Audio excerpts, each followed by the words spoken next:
All right, everybody, welcome back. Ludini Rock and Roll Circus Musicians Mastermind call yet again. And today's topic is it possible? Is it feasible? Does it make any sense at all for you to possibly charge fans to become a part of your private Facebook group? If yes, what does that look like? Are we charging a little wee bit of money, like 99 cents or something, and trying to get a bunch of people in? Are we packaging up the Facebook group with a bunch of other stuff and charging like $99 a month? What does it look like? And what could we do to make that Facebook something that people would be like, sure, I'll pay for that. How do we do it? How does it look? If the answer is yes, if the answer is no, why? Let's talk about that. We've got Carrie J.K. and Joe Freeman here with us today. So guys, welcome Carrie, welcome Joe. It's good to have you guys back. Morning, Lou. Good to be here. All right. So, Kerry says he has some thoughts on it. Yeah. We're just going to kind of jump in. It's not super organized, but there will be show notes and everything as well. We'll publish so you guys can review stuff. So my opening statements on that, and my biggest problem with it is it's Facebook. There's two issues I have with that. Firstly, it breaks one of the principles I've come to operate on, which is never limit yourself to just one platform, because then you're limiting it to the customers of that one platform and excluding people who don't want to use it. And in the case of Facebook in particular, which has had some notorious press over the past couple of years and still has its own foibles, I mean, unfortunately, it remains pretty much the only game in town for doing groups in the way that it does now. Google Plus did, but died the death and never really took off anyway. Obviously, Yahoo is last decade. What? Yahoo? What was that? I vaguely remember that. Way back in the Jurassic Age. And I think even web forums qualify for that. However, I will come back to web forums shortly and other alternatives. I mean, personally, I sort of use Facebook under protest these days, simply because I find it so much quicker to do things other ways. And if I do something on Facebook, I usually know I'm going to have to spend 20 minutes doing something that would take a couple of minutes somewhere else. And a lot of people feel the same. And that's before you get into the whole data mining thing and the whole big data. I kind of feel that the honeymoon's over for big data in terms of people not caring. Now they actually care quite deeply about where the data's going, and Facebook has become pretty notorious for that. So I would be wary of tying anything you do just to Facebook. And so out of the two options you gave there, you did put two extremes in there. You said 99 cents for just Facebook or $99 for a whole package. I think whole package with Facebook included, but not $99. Okay. Yeah. Okay, so I have to come from a different angle. Mm-hmm. So the purpose of a Facebook group is to do what? So a lot of your audience, your fans, whatever your audience is, they want to be part of something. They want to be part of a community. Facebook makes it really easy to start a community and communicate with the people who are your biggest fans. With that said, Carrie does say that, hey, that's not your platform. You don't own it. But Facebook Messenger these days and Facebook groups get like 30% higher interaction than email does. I'm not saying email's dead. What I am saying is that if you can get something where people are going to interact quicker, that they like interacting with, then why not use it? And I'm not saying not to put them on email, because you own your email list. You do not own your Facebook Messenger. You don't own your Facebook group. But it's a convenient place to communicate with your fans. So it takes some effort. It takes some know-how. It takes some technology to do the messenger thing. The group thing, it's really easy to start. It's really easy to communicate with your fans. It's really easy to find out what they do and do not like. Okay, because you just put out little posts. You ask them questions. These are things that musicians, other people who are entrepreneurs can do and not need someone like me. You could easily put up a little, Facebook post and ask your group questions. You know what I mean? So that when you do come to someone who's going to do your automation, your sales funnel, so forth, you have an idea of who you're dealing with, and you're not relying on the marketing company to go out and figure out your message for you completely. You know what I mean? As far as big data goes, Facebook right now has tons of data on us. There's so many things they're doing that we don't even know about, or most people don't know about, that there's a lot of data there. And if you take someone from a Facebook ad into Messenger or into a group, Facebook is actually giving you lower cost per click, from what I'm hearing from most entrepreneurs, than if you were to take them to a landing page. Now, the smartest thing isn't to say, okay, well, I'm going to do everything Facebook, because that's their platform. The smartest thing would be to intermix landing pages with emails with Facebook. So Facebook might be where you get your traffic. It might be where you do most of your one-on-one communication. Like Lou, you're talking about Facebook groups. So Facebook groups, I see a lot of people using Q&A, a lot of people using groups for group masterminds, like kind of like what we're doing here, but they're charging for it. But usually it's an addition to a package. So normally you don't go out, and actually you're not allowed to go out and say, hey, I'm going to charge you to join a Facebook group.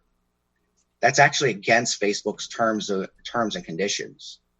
I know people who do it. I know people who get away with it very well and charge anywhere from $17 to $47 a month for it. But I'm not advising it. What I would advise is that you would go out and you would find out, one, what's going to give my client the biggest value? What do they need? What do they want?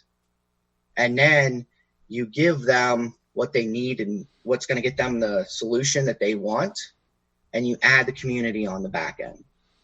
Okay. If you're charging, if you're not charging, then putting a non-paid community on the front end is a good place just to collect everybody who believes in the same things you do. They want to talk about and communicate about the same things you do. And it's a good place to have a platform to publish. So a lot of people will go out and start a website, and they'll create a blog and they'll start writing, or they'll go on to these different places, and they believe that they've got to create a place for them to publish. I don't have to spend thousands of dollars anymore to create a place to publish. You know, I can use Facebook, I can use YouTube, I can use Instagram, depending on the type of material, the media that you're putting out there that you feel most comfortable creating, whether it's, you know, written, video, or audio. Like Lou, you do the podcast, we do this here. This very easily transfers itself to video. So there's a lot of different mindsets on the whole group thing.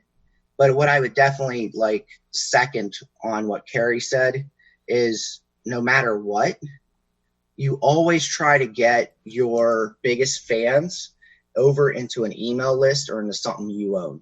So even if you're going to say, okay, I need to build a community because I don't really know my audience. So you build a free community, and then you try to get people into your messenger bot or your email list. And then from there, that's when you start trying to sell them. Now, can I do a paid group on the back end? You can. What value are you giving them? What is the purpose of that free group? Is that paid group? Because groups are a lot of work. A lot of people is like, oh, just start a group. You can't just start a group and think it's like, I'm going to do this overnight. For most people, you've got to come up with videos. You got to come up with what you're going to talk about. You've got to actually manage people's comments in the group. There's a lot of work that goes in a group. I know a few entrepreneurs, they have a team of 3 to 6 people who do nothing but manage their group. But they're charging $17 to $47 a month, and then using that group to upcharge people into their $1,000 program. Okay. I want to make a little clarification here because this goes on and will go on YouTube, and there will be people will chiming in, telling us why we're wrong about a couple things. Okay.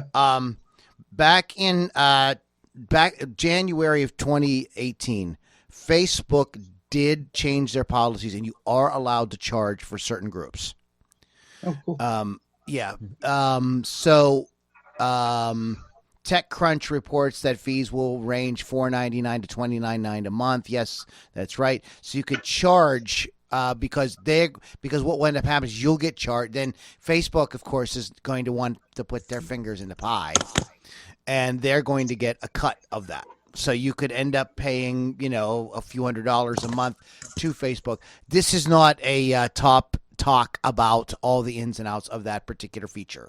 So I don't want to get you know what I mean? I don't want to get hung up on it. I don't want to spend, I don't even want to spend 5 minutes on it. I just want to put it out there that there is a way to do it.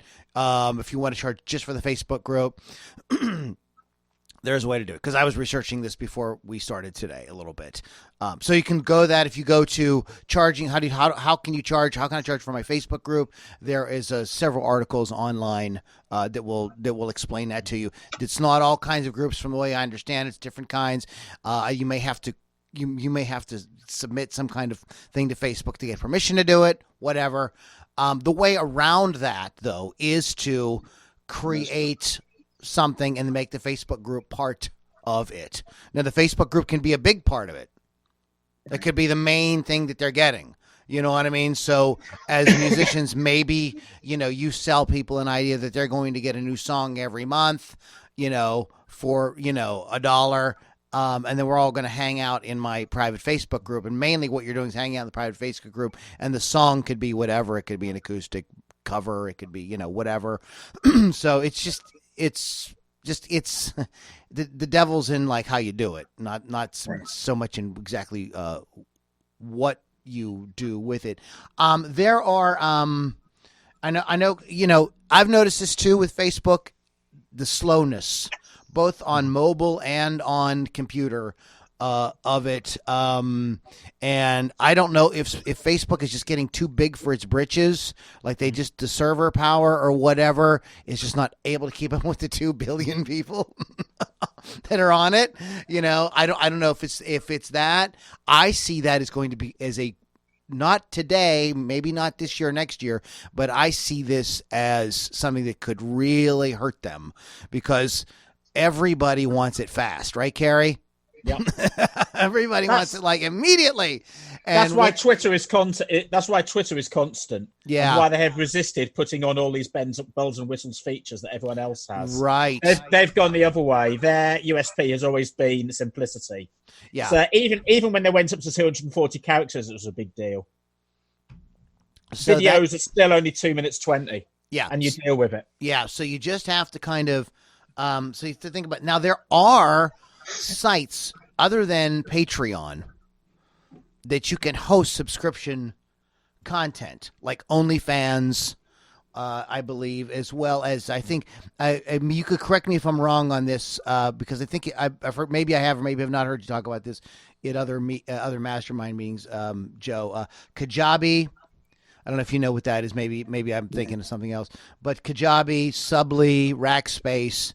There are some other things. I think you can even do something with Amazon. I'm not exactly sure.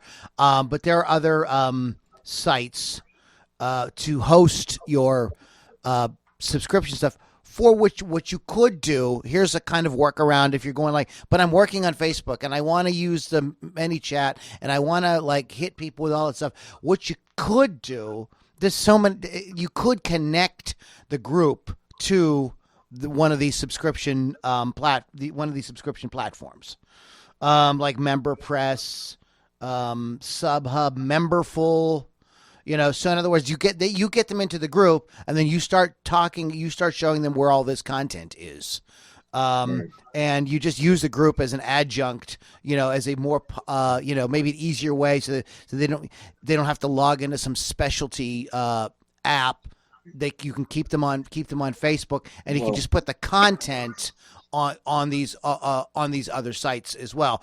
But the Facebook groups do allow you to post files and stuff like that. In both of my groups, we have different files and stuff there's a file section where you can go and read stuff or watch stuff or whatever as well. So it is and it's very tempting to just kind of be there, but you may want to be thinking beyond that. I think one of you guys is chomping at the bit to say something. Joe? So, yeah. Joe is, yeah. I heard like, go ahead. The one thing I want to go back to is that most of the time, the way entrepreneurs have done things is they've taken people from a social media platform and tried to get them into email, get them into their membership site, stuff like that. And in a membership site, you can list all of that different stuff. In music, you can list all that music on a bunch of different sites. Going back to what you said, there was a comment in YouTube on, that Facebook now allowing paid groups, but you also said that they want a piece of that pie, right? I believe so, the way I understand it, yes. Like, I don't know anything about that because I tend to gravitate towards try to take it off of the social media, the old, I guess in some cases, the old way of doing things. I do know people who they want to keep everything on Facebook. So Facebook has made it in some cases, and I don't know the ins and outs of that, but they have made it so that now you can keep people in your group. So literally, if I wanted to, I could create a whole membership site because there's lessons and files and, there's even a new software coming out where it will analyze your video in Facebook and create transcriptions, and you can search it now and all this stuff. And you can keep everybody in there. So could I run a whole business on Facebook? Yeah, I could do my ads. I could do, I can collect money. I could get them into the group. I could put my lessons in there. I could put all my deliverables in there. I could communicate with my clients in there. I don't have to go anywhere else. Is that the safest plan? What if Facebook changes their mind? Yeah, I was about to say there's almost too many options for us, but at the same time, you don't want to restrict yourself to one option. I think that there are other services out there if you don't want to build a page or a subscription site. Like I know somebody that has built a kick-ass subscription site. Okay. It's a total monster and he's got a whole team of people managing it. But nobody can tell him what to do. Anybody in the group doesn't like anybody in his group doesn't like it. He kicks them right out. He brooks no insubordination. It's his group. He's insanely successful with it, but and he doesn't mess around with that. He was even slow getting to social media. He built his business in the early days, in the early 2000s, where you used article marketing and things like that. So I like his model a lot. The libertarian philosophy side of me loves that. You know what I mean? Go it alone. Screw everybody. You know what I mean? I don't need your, confinements, Facebook, But on the practical side of it, a lot of people that are going to listen to this may not be in a position to have something built. They're going to be looking for solutions that will give them the freedom to do what they want to do. Without the constant fear of Big Brother Facebook looking over their shoulder and going, you can't do that. We're turning your page off. That has happened to me. I got hacked earlier this year, and I thank God they didn't take my group away, but they took all my pages away. I couldn't run any Facebook ads or anything for a month. So that just, that gave me great pause. And I couldn't start enough, and they knew everything. I tried creating another Facebook account with a different email and stuff. They knew it was me. They would not let me do anything. My hands were completely tied. I tried every which way I could to get around it, and I could not. So, your risk, that is a real threat. I mean, you look at the world we live in today, you don't know what could happen. You could lose that. So if I want to keep the stuff off, and now things, what happens if they delete your group and you have tons of stuff stored there and files and videos and everything like that? Like, you've lost maybe years of content that you've created. That's why I like have Michael get on here with these things and immediately, pull them down, and we have them, and they're all over the internet. It'd be very difficult to get rid of a lot of my content, even if I wanted to. So what are your thoughts on this? Because there's other ways to do this. I mean, there's other sites you can, create anything, do. What are your sort of ideas on this? Two things coming there. First of all, there's a bit of the sort of the Planet of the Apes thing about will Facebook one day become MySpace? Because MySpace was at one time, believe it or not, it's crazy as it is now. There was a time when MySpace was going to be around forever, and it was always going to be dominant, even though it had howling flaws which they weren't addressing. But then Facebook happened, and those howling flaws ate them for lunch. Now, at the moment, Facebook are the only people doing certain things, but there are still certain complaints with the site that they've never been able to get past. And one day, somebody will come up with something new. If we knew what it was, we'd be billionaires, but we're not those guys. But one day, somebody will come up with the successor to Facebook. Now, on that day, you can move on to whatever the new thing is, but you've also then got to keep in mind that there's that possibility.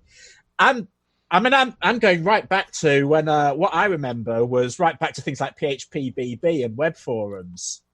And we did amazing stuff with those. And I think we've actually lost something about hosted web forums.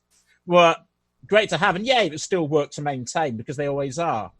And you had to be on top of the spam and the rest of it. But you were in control. And you can, of course, maintain something similar with WordPress. All the plugins are there. All the features are there. They can get their own profiles from a central place that will work with other WordPress sites. So there's so much can be done. One of the issues here, though, and this comes back to also the marketing thing, when we talked before about where to host your files and download them, and why you should use things like Spotify and YouTube and all that when you could just sell, or Bandcamp, when you could just sell them from your own site. And this comes back to when we've been selling our jewelry as well. The reason why we do most of our sales through Etsy is because it is we have our own store for things, but it is devilishly hard getting people to come to your own web store when they could go to a central marketplace that they trust and where they will probably buy more than one thing from more than one seller. What I compare this to, I had this conversation with somebody lately. They were saying that it was really resistant to putting his stuff on Bandcamp because Bandcamp took 50%. 50%.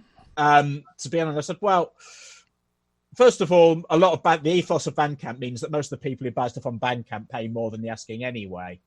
It's got that style to it. But also, if you think of it like if you're going to open a shop and your choices are to pay rent in the city centre where there's footfall, or to have a place out in the sticks somewhere where it's your own building and there's no rent, but you're out in the sticks. And that's a great option if you can get all those people out to the sticks to visit your shop. Otherwise, they're probably going to go into town instead, and you're not going to see their business. So really, you want that. Ideally, it's what Joe was saying. If you can have like the city centre location that you pay rent on, but then when they do that, that's not your big store. Your big store is the one out in the sticks that you can then tell people about once they've come and become a loyal customer in the city centre. But you can't. But that's the sort of like analogy of being on a central site, and Facebook would be one of those. And then, but then maybe get. I'm not saying that there's like an answer one way or the other right now, but I just want to throw that out there. That analogy. I think that what you're it's the so let me. There's a lot to unpack there. This is the old mall idea. People paid a lot of money to have their store in the mall because everybody was going to Macy's, J.C. Penney's. These names are probably completely foreign to you, Carrie. No, places like that. I live on Earth and I watch movies. Okay. and so they knew that people were going to go to those big stores, and so all these little stores like Forever 21 and Spencer's Gifts and Shoe Depot and all that. I remember way too much of that crap. They knew that they would get the fallout from these other stores because everybody was going there. So, and also it was a nice environment. People could walk around. It was a food court, blah, blah, blah, blah. So that's essentially what's selling on Amazon, Bandcamp, and even like using a Shopify thing. You've built that. People are there anyways. To get them to go to your other thing, to your own thing, you have to create value. You have to have some added value added that they're not going to get by just going to your Bandcamp store. And I'm not sure. Also trust. And trust. Right. And these things also have trust. So I know that if I go to Etsy, I trust Etsy, and Etsy has all that built in for me. Etsy's not going to let me get screwed. If I buy something off you, Carrie, and you're a total jerk, and you don't send it to me, and you keep charging me money, I can go to Etsy and say, these guys are really ripping me off, and Etsy will go to bat for me, and they'll fix it all. Same way with eBay, things like that. If I'm dealing directly with you, that I don't have that protection. So, is a way, these forums and stuff are a way to build trust, but I guess what we're saying, and I want Joe to come in on this. I guess what I'm trying to say, and I think what we're all trying to say is like, well, you can't let this be the end all be all. Like, it's a good place to kind of jump off, and maybe you grow your business to the point where you don't need them anymore. Maybe somebody like Leah, who has really built a really powerful fan base, and her fans are they're like looking all over the web for, because they want to get her stuff. Maybe at this point, that she's using these sites just to get new fans, but her tried and trusted true fans, they're going directly to her to get their stuff. Right. But this is a way to get started. So, Joe, I want you to speak on this. So I want to reiterate a few things in my own way. So the whole example with malls. So there was no internet for the biggest part back then when a lot of people were going to malls when I was younger. Like, everybody went to the malls, they hung out, they bought things. I mean, that was the big thing to do. And companies knew to put their merchandise there because that's where people were going to be. These days, people aren't leaving their homes as much. We have the internet. I can talk to the two of you here without leaving my room. And, that's where people are. So it comes down to traffic and being able to get the audience you want to interact with in the way that they want to interact, and then creating enough value to get them to go over to a place you own. Now, let me restate that, because a place you own might be your website, your email list, and so forth. But when you're over here on the places that everybody else is hanging out, Facebook, YouTube, Amazon, like if you're an e-commerce person and you're selling products and you're not listing those products on Amazon, you're crazy. They have a huge audience. They take a percentage, but that's traffic you don't have to pay for. You pay Amazon instead. So they bring all that traffic to you. And yeah, they take a percentage, but it takes so much effort off your plate. So you're renting these other places. Like, you're renting this place where you're getting people's attention. And that's what you got to focus on. Like, on those platforms, how do I get people's attention, get them to know, like, and trust me, and then get them over to a asset that you own. Okay. And, like I said, that could be Etsy, Amazon, Facebook. It could be a group, however you want to do it, whatever your strategy is. I'm not going to sit here and try to predict for each one of you what your strategy might be. Right. We could talk. That's a future call. Right. So it comes down to renting people's attention to drive traffic, which is just getting them to take an action, to go from one platform at a small charge or no charge, depending on what you're selling, to something that you do own, where you can now upsell those people who you've built a know, like, and trust with, and get them to buy your higher priced items, buy multiple times, stay in front of them. Today, there's so much input coming into us that we're also overwhelmed with messages that if you don't get them over to the thing that you do own, even if it's just an email list, and Messenger bot is a little bit closer, but people like to interact there. But if you don't get them onto something to where they're seeing your messages repeatedly, it's kind of like YouTube. People go look at your YouTube videos, but until they push that little bell and say that they want your notifications, you're not hitting them all the time. Right. They're not really like raising their hand and saying, hey, I'm part of your audience. I want to know more. So, that's what you need. So what I think we can kind of glean from this discussion is you can charge. Yeah. You can, if you'd like, you can charge. The best way of charging is to package it with something. This could possibly, this could be like your tripwire. You know, can I get people to give me $1 every month? Joe and we've all talked about how you can, if you get people to spend the little wee bit, you can get them to crack that wallet open just a little wee bit. It makes it way easier for you to get in there and get the bigger dollars down the road. Not guaranteed, but easier. So this could be used as something like that. Ideally, though, we want to, as quickly as possible, be bringing them into your own thing. Whatever that is, maybe it is a web forum that you create on your website, or you do something with WordPress where you get people hanging out in a community. Moving people, what I've discovered just for me personally, is getting people away from a forum that they like, whether it be Facebook, Instagram, Twitter, whatever. I find that difficult to do. So I'm thinking that maybe what the first thing that happens is, you bridge the gap with something like a mini chat or chatbot or something, some type of chatbot, and get them onto email. And that might be the way to kind of like start to over time introduce them to what we're doing is we're adding a lot of steps. And, I think the old days of, the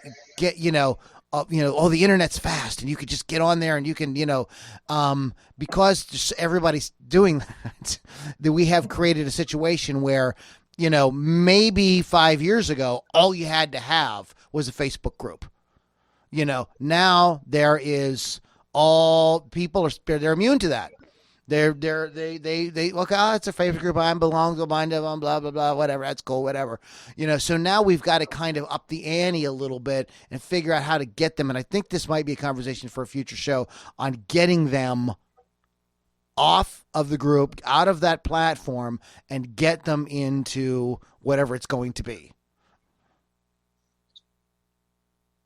Yeah, so people like to hang out where they're already at. And Right. the question I would have about forums and stuff like that is people like to do everything in video these days. Like, I want to see the person. I want to hear their voice. I want to see if they're transparent. Like, if I really believe what they're saying is true. I want interaction. So a lot of people, it's videos where it's at anymore. It's not written word as much. That's very easily done too. Almost all the newer updated apps and stuff will allow tons of video. What's the one that Teachable? Is that what it's called? Teachable? Mm-hmm. That has that's built for video and audio. You can even separate the audio.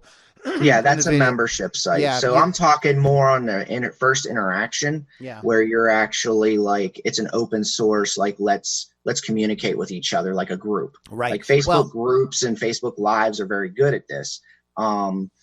But like when you're pushing them into Teachable, you're pushing them into Memberium with WordPress, your ClickFunnels, whatever you're using for your membership site.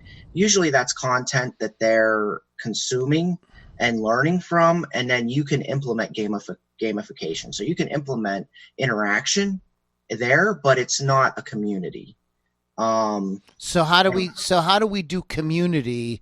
Maybe again, I feel like we're talking about a lot of stuff that we need to kind of break into other shows. But quickly, give me a paraphrase. How do we create community away from social media? Yes, that's another show. I would say. I think we came in here with a yes/no question and we've answered it. I think we'll leave the community thing as the cliffhanger. So let's talk about that in a future show about if you're not going to use Facebook to do this, or you're going to use it as a kind of intro. I think it's fair. I think what Joe is saying is absolutely fair, and we all know the power of this. I mean, everybody knows the power of the Facebook Live. especially when it's done consistently. We understand the power of the Facebook group. I am finding new ways to manipulate my Facebook group every single day. The more I mess around inside of it. So we all know that. That's, we know that. So we were going to talk about in next week. Let's talk about what we do once we have them there and we want to move them to the thing, the real thing. Okay, maybe they keep maybe you keep the Facebook group there as a kind of way to kind of quickly answer questions or to keep drawing people in. Let's just say at this point, we're not going to charge for the Facebook group. We're going to use it as another kind of like step to suck them in. All right. So what does that look like? What happens at post Facebook group? Where were they going? And no, I'm not talking about selling them something one time. We've been talking about selling them the big package and, making it personal, all that stuff. That's a probably will factor into where you're going to, what kind of subscription program you're going to take them into. But what does that subscription program look like? Where do we put it? What do we do with it? How do we keep people engaged with it? How do we make it worthwhile? Is it, and again, I don't think we answered the one question we did not answer, and we'll answer next time is it better to charge 99 cents and give them a little, or is it better to charge like, $99 and put massive content in there or create different levels or whatever. So let's save that for next week. Anything before we go for that? Go around the room one more time.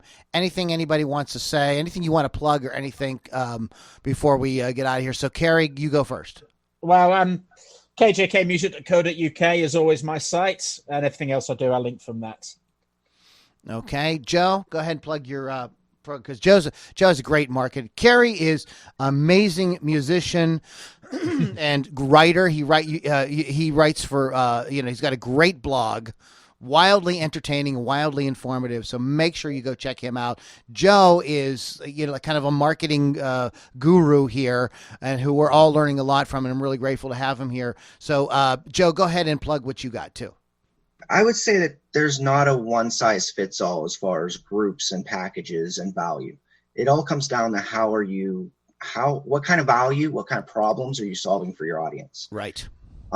So every time I try to make a one size fits all for an entrepreneur or anyone, it never works. They always have something unique, and you want something unique to draw your audience. So with that said, my company is orangetreemarketing.com, and I concentrate on building sales funnels and landing pages and business automation to get people leads and conversions online. So, if you have a product, most of the time I try to convert that to an offer, and that's where the customization comes in, because we're not all the same, and we don't all provide the same value to our market. We all have something unique we can offer.